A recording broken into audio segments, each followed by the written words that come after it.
جس میں نہ اس کا GDP میں 60% حصہ ہے، نہ اس کا ملازمتیں دینے میں ہے. تو جب اتنا سارا مس میچ آپ کا چل رہا ہوگا تو پھر اسی طرح کے پرابلم جو ہے وہ پیش آئیں گے جو کہ اس وقت آ رہے ہیں. ڈاکٹر صاحب you very eloquently explained the basic ills of the economy, کیا کیا مسائل ہیں. ایک ہمارا بڑا اہم مسئلہ یہ بھی ہے کہ ہم جو ہے بیرونی قرضوں پر بہت رلائی کرتے ہیں، اور growing debt trap is a serious threat to our economy, جو کہ ہماری GDP کا کتنے % ہوتا ہے غالباً، کوئی مسٹ بی اراؤنڈ 60% ہونا چاہیے. اب تو یہ 100 بلین سے بھی زیادہ کراس کر گیا ہے. اس کے بارے میں کیا پلاننگ ہے ہماری؟ کچھ پلاننگ ہے یا صرف سود ہی ادا کرتے کرتے ہماری عمر؟ دیکھیے اس سال کی جو پاکستان کی ٹوٹل انکم ہے جو بھی ہوگی اس مالی سال کی، اس انکم سے زیادہ ہم نے سود اور قرضوں کی ادائیگی دینی، اور اس کے بعد پھر ہماری ڈے ٹو ڈے گورننس جو سیلریز اور پینشن ہے، ہمارے دفاع اور سیکورٹی کے اخراجات بھی ہیں. دیکھیے دوبارہ سے بدقسمتی سے وہ ایک ٹیررزم کی ویو جو ہے وہ شروع ہوئی پڑی ہے، تو ظاہر ہے کہ ہم اپنے ڈیفنس اور سیکورٹی سے بھی کوتاہی نہیں برت سکتے، اس کو بھی ہمیں اسٹرانگ رکھنا ہے. اور اس کے علاوہ پھر آپ کے ڈیولپمنٹ سیکٹر کے ایکسپینڈیچر بھی ہیں، اس کے علاوہ آپ کی سبسڈیز اور گرانٹس بھی ہیں.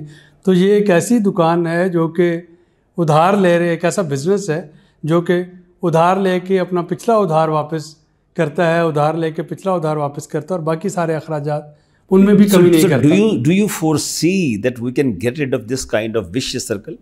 کہ اگر آپ اپنی پالیسیز اور پریکٹسز کو تھوڑا سا کریکٹ کر لیں تو یہ پاسبل ہے. ہوا یہ کہ جیسا کہ میں نے کہا کہ سلوشن بھی سب کو پتہ ہے، مسائل بھی سب کو پتہ ہے، لیکن وہ سلوشن ایسے ہیں. مثلا سلوشن کیا ہے؟ سلوشن یہ ہے کہ آپ کے جو لاس میکنگ پبلک سیکٹر انٹرپرائزز ہیں، یعنی اسٹیل مل بند پڑی ہے، آپ وہاں پہ پروموشنیں بھی دے رہے ہیں، وہاں پہ آپ بونسز بھی دے رہے ہیں. PIA جو ہے وہ دنیا میں one of the highest airlines میں آتا ہے کہ ایک جہاز کے ایک ہوتا ہے ان کی ریشو ہوتی ہے کہ جہاز کی اور سٹاف کی ریشو، تو وہ ان ایئر لائنز میں آتی ہے یہاں پہ کہ جہاز کی اور سٹاف کی ریشو بالکل مس میچ ہے. وہ آپ کا چل رہا ہے. پھر آپ اگر دیکھتے ہیں اسٹیل مل آپ کی، ہاں اسٹیل مل میں وہ تو بند پڑی ہے اور اس پہ آپ پروموشنیں کر رہے ہیں، اس پہ آپ بونسز دے رہے ہیں. آپ ریلویز آپ کی ہے، مہنگی بجلی بنا رہے ہیں وہ سستی دے رہے ہیں، مہنگی گیس خریدتے ہیں وہ سستی دے رہے ہیں، ٹھیک ہے، سبسڈیز اس پہ دے رہے ہیں. تو اور وہ سبسڈیز وہاں دے رہے ہیں، یعنی اگر پٹرول کی قیمت جو ہے اس کو آپ ٹارگٹ کر کے سبسڈی نہیں دیتے.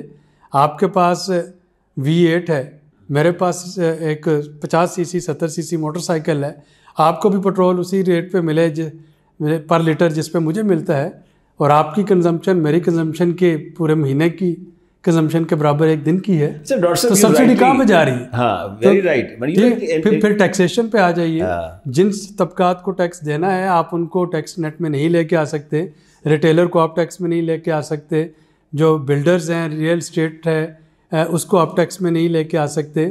آپ نے ایک بلینک آنا چھوڑ دیا ہوا ہے انکم اینڈ ایگریکلچر کا، اس پہ صوبوں کو آپ نے کہہ دیا کہ جی صوبے جانے اور ان کا کام جانے. جو جب اس طرح کے مس میچ آپ کے ہوں گے تو ظاہر ہے کہ پھر آپ کو قرضہ ہی لینا ہوگا، اور قرضے ملتے تھے پہلے جیو پولیٹیکلی پاکستان کی امپارٹنس کو دیکھتے ہوئے. صحیح. اب وہ جیو پولیٹیکل چینجز اس طرح سے آتی چلی جا رہی ہیں کہ یہی پروگرام یہی IMF تھی. اسحاق ڈار صاحب جب 2013 والی جو ان کی حکومت تھی 13 سے 18، تو 12-14 شرطیں ہم نے IMF کی نہیں مانی. بارک اوباما ایڈمنسٹریشن تھی، پاکستان کے تعلقات بہت اچھے تھے چونکہ افغانستان میں پاکستان کی ضرورت تھی.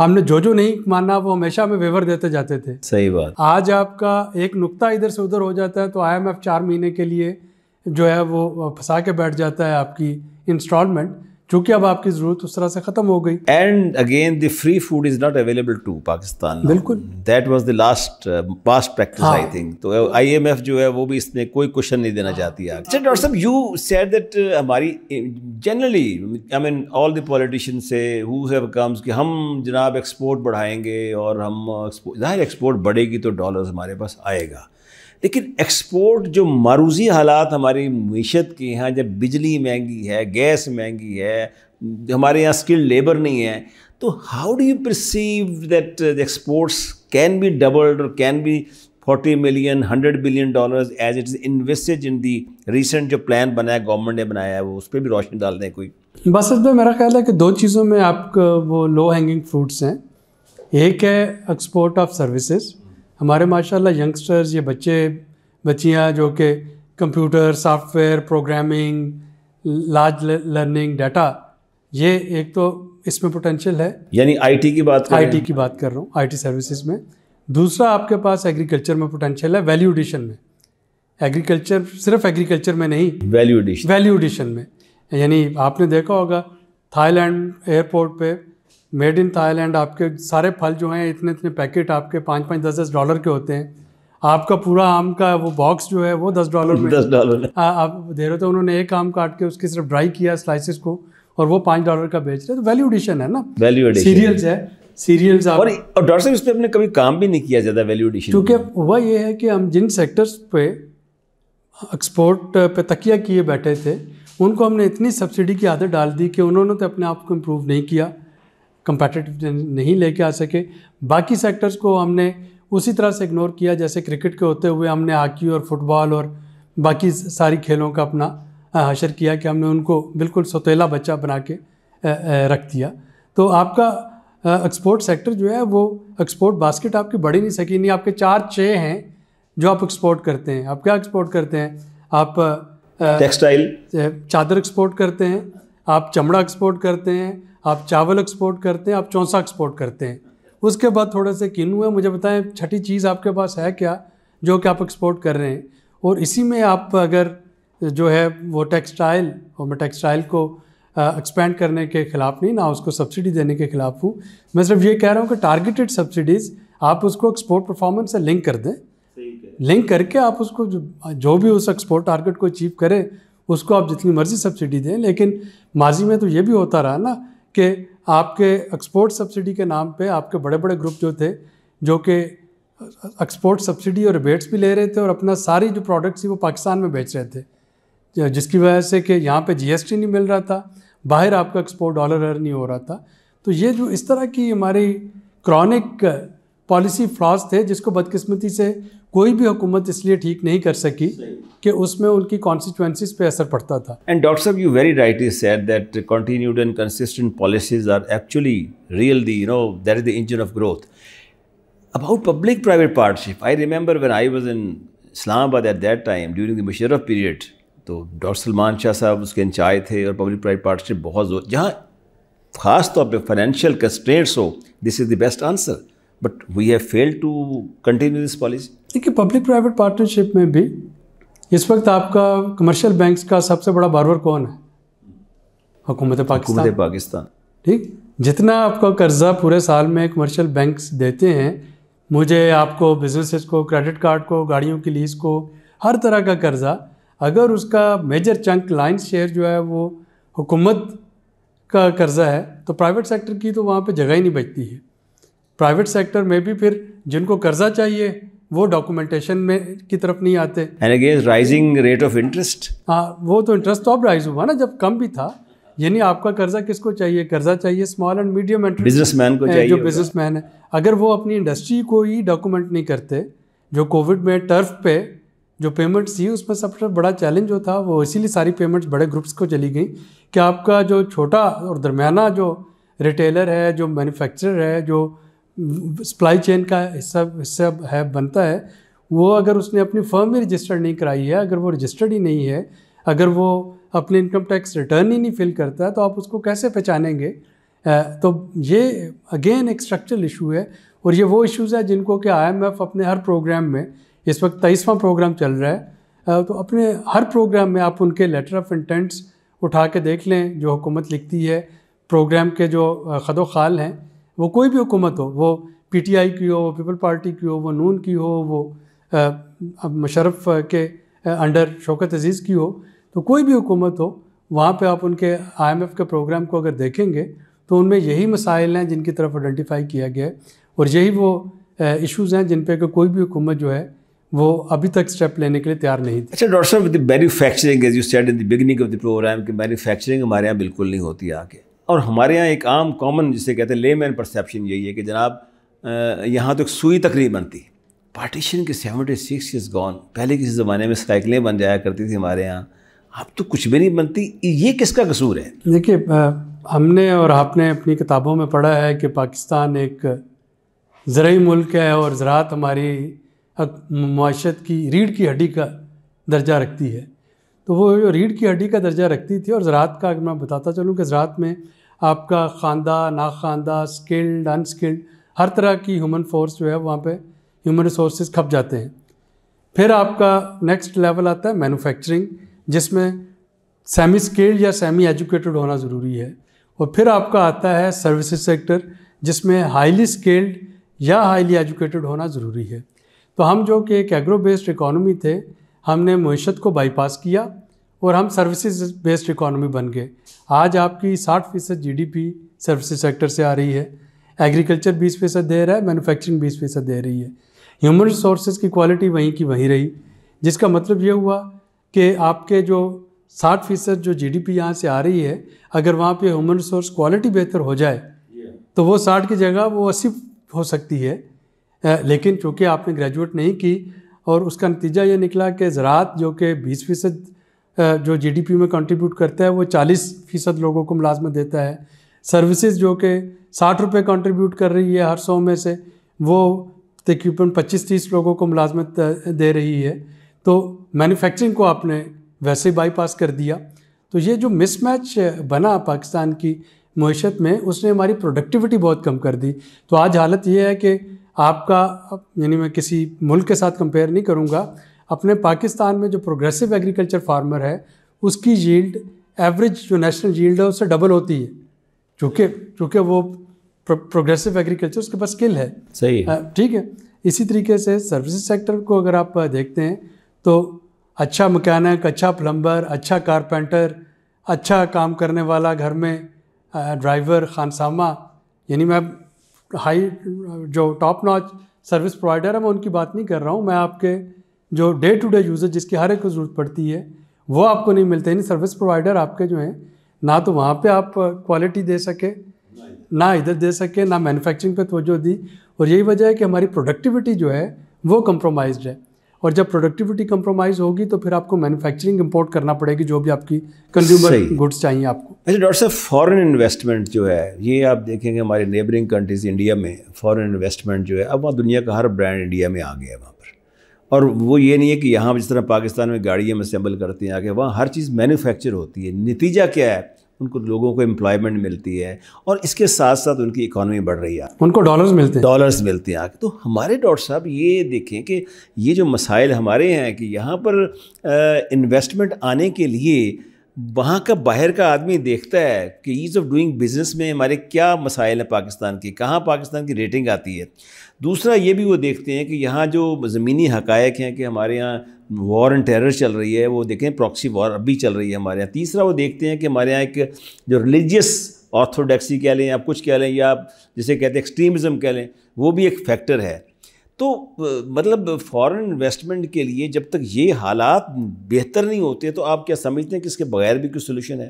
دیکھیے ویسے تو اس میں جو فارن ڈائریکٹ انویسٹمنٹ ذرا دور نہ جائیے، 18-19 کو دیکھیے، مہاتیر محمد سے لے کے پریزیڈنٹ شی تک کون سا دوست ملک تھا جس کے سربراہ حکومت یا سربراہ مملکت نے پاکستان کا دورہ نہیں کیا تھا، اور بلینز آف ڈالرز کے MOU سائن ہوئے اور ان میں سے کوئی بھی مٹیریلائز نہیں ہو پایا. تو وجہ کیا تھی؟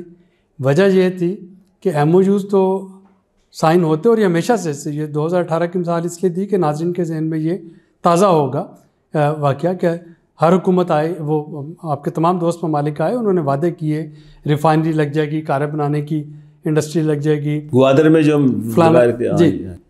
اب ہوتا کیا ہے کہ وفاقی حکومت MOU تو سائن کر لیتی ہے، اس کے بعد پتہ چلتا ہے کہ اچھا یہ تو وفاقی مینڈیٹ ہی نہیں ہے، یہ تو پروونشل سبجیکٹ ہے، اچھا اس پہ یہ کام جو ہونا تھا یہ تو زمین ہی ڈسپیوٹڈ ہے، صوبے کو لکھا جاتا ہے زمین انکوائر کی جائے، صوبہ بتاتا ہے جس زمین پہ آپ یہ انڈسٹری لگانے کی بات کر رہے ہیں وہ تو زمین ہی ڈسپیوٹڈ ہے، تو وہ تو اس کے کیسز چل رہے ہیں.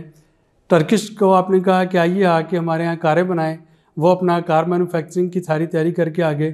پھر آپ کو بتایا گیا کہ جی جو کنسیشن آپ نے ان کو پرومس کی ہیں وہ تو جاپنیز مینوفیکچرر کے ساتھ جو ایگریمنٹ ہے اس ایگریمنٹ کے تحت ہم ان کو آفر ہی نہیں کر سکتے. اس کا مطلب ڈاکٹر صاحب یہ ہے کہ گورننس ایشو ہے ہمارے. بھائی ہماری تیاری ہی نہیں ہے نا. اور تو اور کہ وہ جو ہم نے چائنا کے ساتھ ایم او یوز کیا ایگریکلچر میں, تو مجھے تھوڑا سا عرصہ جو ہے وہ پرائم منسٹر کے ایگریکلچر ٹرانسفارمیشن پلان دیکھنے کا موقع بھی ملا ministry of food security and research میں. تو وہاں پہ ہم نے 2021 میں ہم نے کہا کہ اچھا جی چائنا کے ساتھ جو ایم او یوز ہیں ایگریکلچر اور فوڈ سیکورٹی پہ, ان کو دیکھا جائے, ان کا فالو اپ کیا جائے. یقین جانیے کہ 3 مہینے ہم ڈھونڈتے رہے. وہ ایم او یوز جو تھے وہ منسٹری میں پتہ ہی نہیں تھا کہ وہ کہاں پہ ہیں. اچھا وہ جی آپ جوائنٹ سیکرٹری ایڈمن سے پتہ کریں, جوائنٹ سیکرٹری انٹرنیشنل کوآرڈینیشن سے پتہ کریں, سیکرٹری صاحب کے آفس میں دیکھیں, منسٹر صاحب کے آفس میں دیکھیں, فلانی فائلوں میں دیکھیں, وہ ایم او یوز ہی غائب تھے. تو وہاں پہ آپ کی فارن یعنی آپ نے آپ نے جو چیزیں آئیڈینٹیفائی کی وہ سارے فیکٹرز بڑے ویلڈ ہیں, لیکن یہ بھی ویلڈ ہے کہ فارن ڈائریکٹ انویسٹمنٹ کے لیے ہماری تیاری ہی نہیں تھی. اور یہ پچھلے 75 سالوں میں فارن ڈائریکٹ انویسٹمنٹ اسی لیے نہیں آ پائی کہ آپ تیار ہی نہیں ہیں. اگر آپ تیار ہوتے تو ظاہر ہے کہ آتی. اب یہ ایس آئی ایف سی اسی لیے پھر اس کی بات شروع ہوئی نا کہ ایک ایس آئی ایف سی بنایا جائے جو ایک ون ونڈو آپریشن ہو, انویسٹر کو فیسیلیٹیٹ کرے. تو اور اسی لیے اس کی ضرورت بھی پڑی. تو ڈاکٹر صاحب آپ دیکھتے ہیں کہ اس سے کوئی فائدہ ہونے جا رہا ہے یہ جو آپ بتا رہے ہیں؟ دیکھیے ہمارے پاس 2 ایگزامپلز ہیں سکسیزفل کوآرڈینیشن کی. ایک ہے این سی او سی کی ایگزامپل. اب دیکھیے انڈیا اور پاکستان ایک جیسا جینیٹک میک اپ, ایک جیسی سوشو اکنامک کنڈیشن, ایک جیسی عادتیں, ایک جیسے گورننس کے مسائل. اومیکرون وائرس جب ڈیلٹا ویریئنٹ آیا تو انڈیا میں بدقسمتی سے اس وقت ملینز کے حساب سے قیمتی جانیں ضائع ہوئیں. ان کے شمشان گھاٹ میں جلانے کے لیے جگہ نہیں تھی, ہاسپٹلز میں آکسیجن نہیں تھی. وہی ویریئنٹ پاکستان میں ہر انسانی جان قیمتی ہے, لیکن اس طریقے سے اس نے, اللہ کا شکر ہے کہ پاکستان نے اچھا ہینڈل کیا ہے. اور اس کی وجہ کیا آتی ہے اگر میں ڈفرینس دیکھوں دونوں ملکوں کا, کہ پاکستان میں این سی او سی تھا جس میں وفاق بھی تھا, جس میں چاروں صوبے بھی تھے, صوبوں میں تمام ڈپارٹمنٹس بھی تھے, جس میں آرمڈ فورسز بھی تھیں. روزانہ وہ صبح ملتے تھے, ڈاٹا دیکھتے تھے, اور وہ دیکھتے تھے یہاں پہ ماسک چاہیے, یہاں پہ ویکسین چاہیے, یہاں پہ ہم لاک ڈاؤن لگاتے ہیں, یہاں پہ لاک ڈاؤن نہیں لگاتے. انڈیا میں چونکہ کوئی ایسا میکینزم نہیں تھا, لہٰذا وہاں پہ نقصانات نہیں سنبھالے گئے. تو میں کہنا یہ چاہ رہا ہوں کہ کوآرڈینیشن اٹ ہیلپس.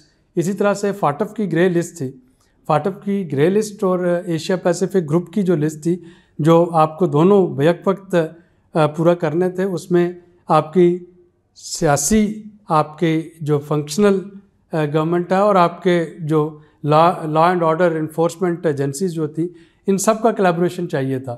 کہیں پہ کسی گروپ پہ پابندی لگنی تھی, کہیں پہ منی لانڈرنگ کو روکنا تھا, کہیں پہ آپ نے جو ہے وہ جعلی اکاؤنٹس پکڑنے تھے.